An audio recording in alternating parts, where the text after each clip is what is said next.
Hey friends, welcome back to another video. My name is Emma Lefave, and as you're watching this, there's a very good chance I have already had my little baby boy, but as I'm filming this, I am still very pregnant. So what we've decided to do, as I'm currently on a bit of a mat leave and adjusting to life as a mother of two, we've compiled a bunch of my old videos from 1, 2, 3 years ago that we are going to be playing on Fridays for a Flashback Friday series.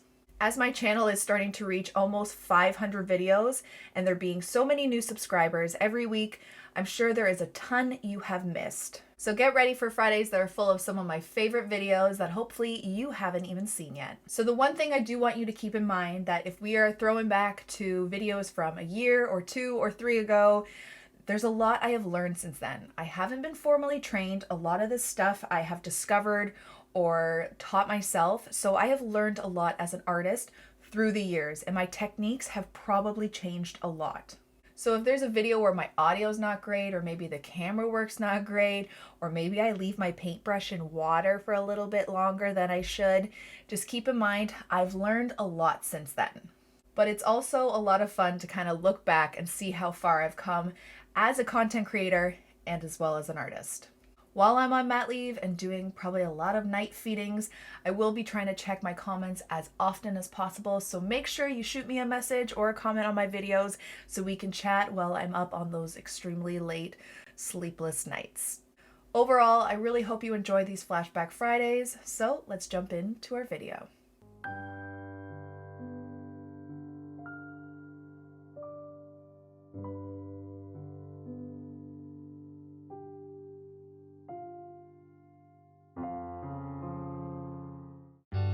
Hey everyone, and welcome back to another video. Today I'm going to show you how to do a cute spring duckling. So let's get started. Are you my cute spring duckling?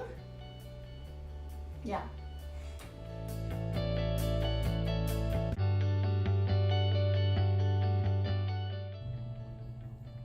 Okay, so to start, I'm just going to go through all my materials.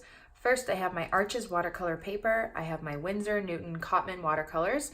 I have my Princeton snap brushes. I have a size 12, size 6 and size 2 with me, and my water and my paper towel. Okay, so we're going to be drawing and painting a cute little spring duck. Usually when I draw animals, which is not too often because they intimidate me, I'm not the best at it. What I do is I look up a reference photo on Pinterest. So I found this cute little photo of this cute little duck. So I usually find a real photo of an actual animal and I try and just look at it and recreate it that way. And then I'll sketch it out first and erase it many times until it looks decently right. And then I will paint it in. So I don't know how much teaching I can do with the drawing part. I kind of just look at it and try my best. And like I said, I erase it many times, but I've already done an outline just because I wanted to make sure I got this all right on camera and you don't just see a whole video of me erasing. I did a light outline, so I'll just show you quickly. You just do a small curved head, right? Like so, and then the beak comes out about just under halfway of the head. Comes out, and then there's like a little lip, which this would be like the middle of the beak, and then down like that, and then a little line, and then the eye, the point is just kind of like parallel to this top part of the beak and just around like a little teardrop shape, and then the body is fairly easy, just kind of come down. And then in the actual photo, they didn't really show the feet, so I just kind of winged it, whatever. I don't know. Wing it, but past tense. Anyway, winged it. That does make, I don't know. I'm tired. It's a late night. Anyway, but it has like about three kind of toes, I guess. Maybe not even. I don't know. You can always Google it and look up other pictures. And then what I do before I start painting, I just lightly erase the lines so I can still kind of see them, but I don't want to see them too much underneath my watercolor. So just mostly around the body because the body is yellow and it's pretty light colored. Like the eye and the beak I'll leave because it'll be a bit darker and a bit straighter of a painting line, but this is going to be kind of like a fuzzy part of the duck, so I don't want to have a straight pencil line underneath. Okay, anyway, so now we're going to start wetting my brush, decent amount of water. I'm going to put it in my yellow. I already have some yellow here, but I'll add some more. And I want a light wash of the yellow, so I'm using more water than paint. And I'm going to do one layer of yellow, really light wash of yellow all over the duck's body, minus the eye and the beak and the feet. Okay, so you want it fairly wet, not so wet that it pools. You don't want it like dripping wet, but you want it to be nice and wet because we're going to go back in and blend and shade and all that jazz. Okay, so when you're shading animals or whatever you're doing, you kind of got to pick where your light source is coming from. So in the picture, the light source is coming from here, which means the light is hitting this part of the duck and this part of the duck. So this is going to be the lightest part, and everything behind it is going to be darker. So like under the chin, maybe the side of the face, underneath the duck, and then maybe like a wing here, and then maybe just closer to here. So it's going to be a bit darker. So that's why you do the first part is going to be a light wash, and then you're going to go back in with your yellow, a bit more color. I'm using yellow hue or something, and I think, what is it? Cadmium yellow and yellow ochre. I think that's how you say it. And I'm just going to go back in, touch under the neck, kind of let the watercolor do its thing.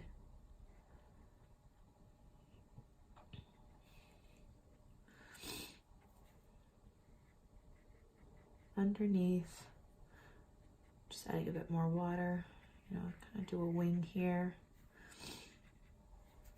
dry it off a little, bring it around, just kind of bring it around because the duck is yellow, so you want most of it yellow. I'm going to go back in with even darker yellow after to make those shaded parts really pronounced. And even around the head here. Just gonna wash off my brush while I go to the light part because it looks like it's starting to dry. Push some of that light water around. I apologize if I don't make too much sense sometimes. Sometimes I just talk and I don't make all that much sense, but in my defense, it's been a very long day. Just put my son down and I'm trying to explain this. So I'm doing the best I can. Okay, now I'm going to go back in with my darker yellow again. The neck, the wing, underneath, maybe a bit by the beak, right by the eye. Okay, now that's a little harsh, so I'm going to wash off my brush, dry it a bit, and just kind of move it around to blend it a bit better.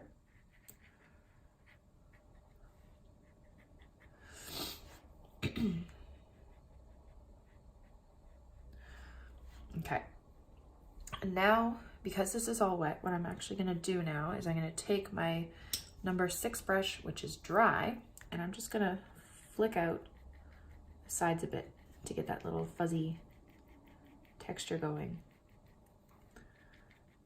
Okay, so this is dry, and the paint here should all be wet.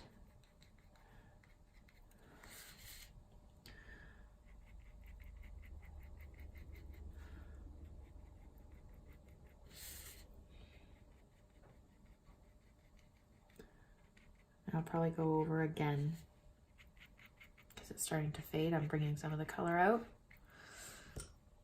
I go back in, wet it again.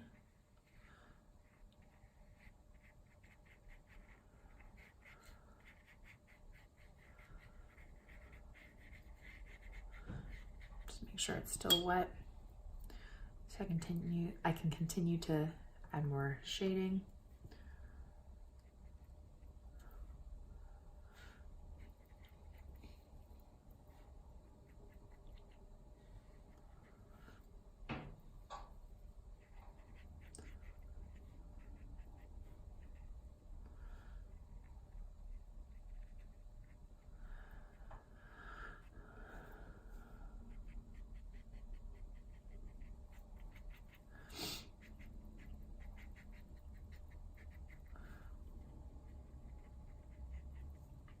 Okay.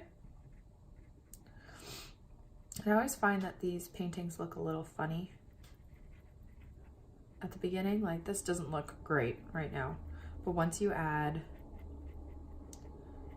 the detail, that's when it kind of really comes alive and starts to look better, I promise. Just still moving it around so the fuzzies kind of go the way I want it to.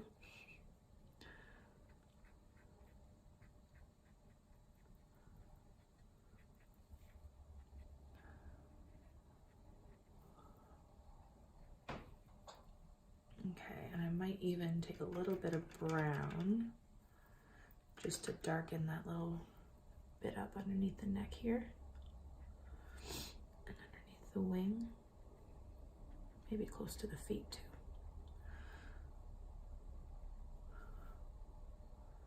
Maybe a little bit on the eye here. Now remember, if you ever make a mistake or you put too much water on your brush or whatever, you could always go dab it with your paper towel, pick up the color while it's still wet, and then redo it. So it's one thing I like about watercolor. I feel like it's almost always fixable if you feel like you've messed up. Okay, so I'm gonna let that dry a bit. Now I'm gonna do the feet, which are orange.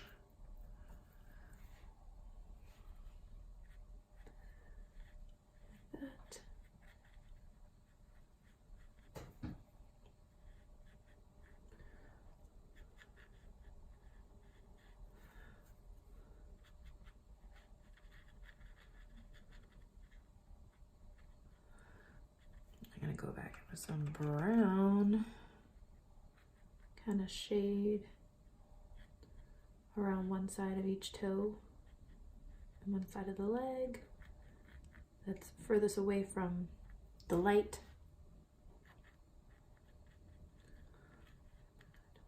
Like that. All right. Okay.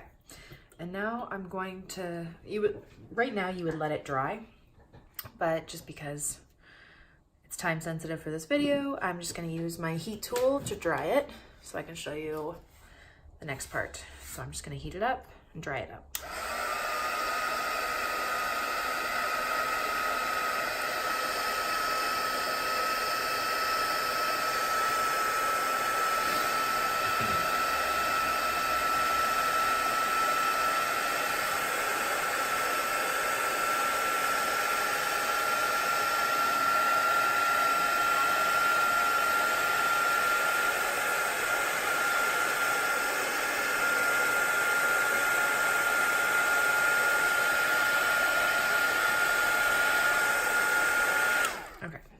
Pretty good. Now I'm gonna go in and do the beak. Actually, first I'm just gonna go around the eye with a bit darker yellow.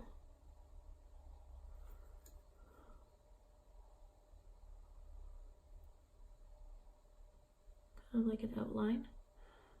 Then I'm gonna go in with black after. Okay. So now the beak is actually kind of like a peachy color.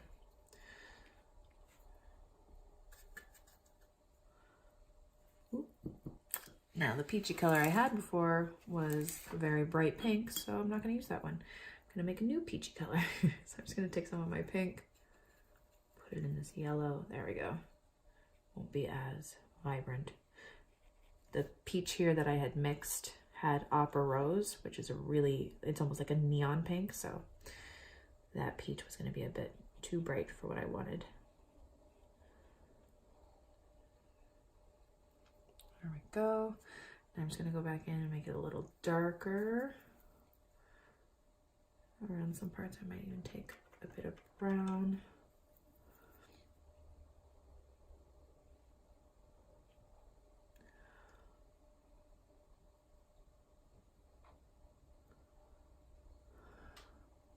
Like that. Okay. I'll let that dry a bit. Now I'm gonna, before I do the eye and the detail on the beak, I'm gonna do some feathers. Okay, so I'm gonna take some brown and yellow, and I'm just going to, not feathers, sorry, just like little lines to kind of, this is our first layer, and now I'm gonna do the second layer. Actually, I'm just gonna take yellow. And just do little lines to make it look like it's the little duckling fur or whatever, hair, whatever they have.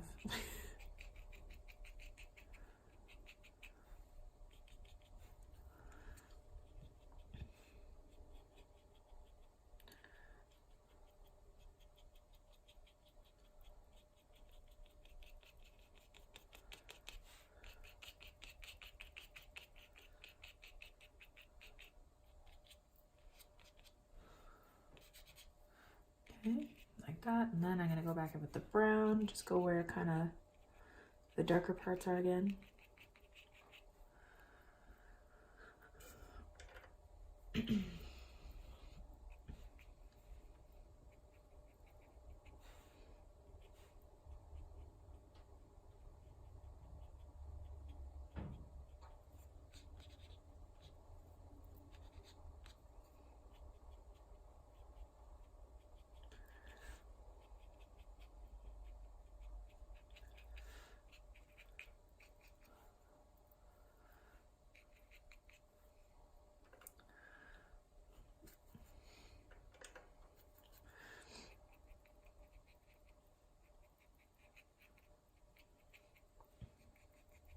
Okay.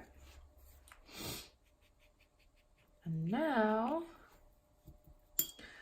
I am going to do the eye, which is black. So make sure it's all dry around the eye before you do it. Otherwise, the black will bleed into whatever wet paint is surrounding it. Which, in case if that happens, again, just use your paper towel to quickly mop it up if you can.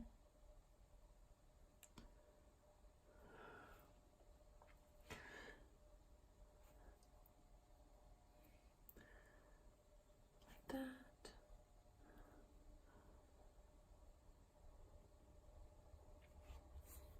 Okay.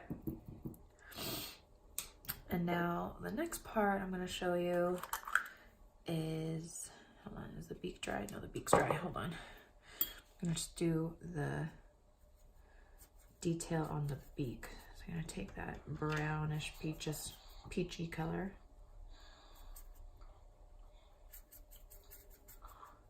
Just a bit darker, and then just kind of go around the beak just to kind of outline it.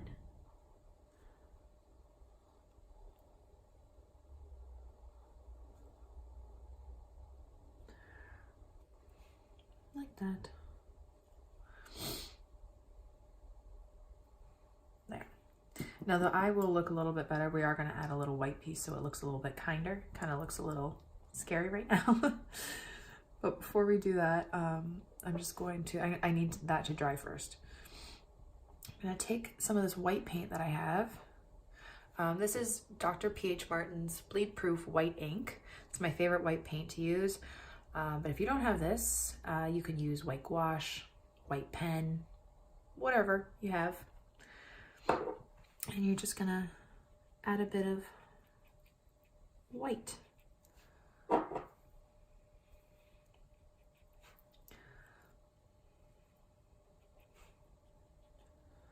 Now, if you're interested in this, they do sell it on Amazon. It's about $10 for this, but I've had this forever, to be honest. But it's my favorite white ink. I've used it for calligraphy, tons of my paintings where I need like highlights or whatever. It's a really nice pigmented white ink. So I highly suggest it. And a little bit of there, like that. And then the last part, but not least, is the eye. I'm just gonna make sure it's dry before I do the little part in it.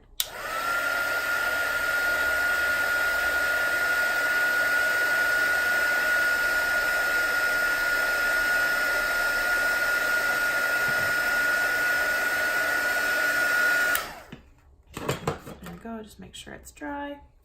That was white paint. I'm gonna take my small brush, my white paint, and just do a small little part like that. And there you go. And it looks a little kinder, doesn't it? All right.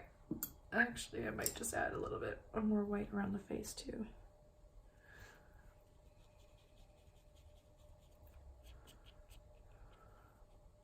Brighten up the face. Okay.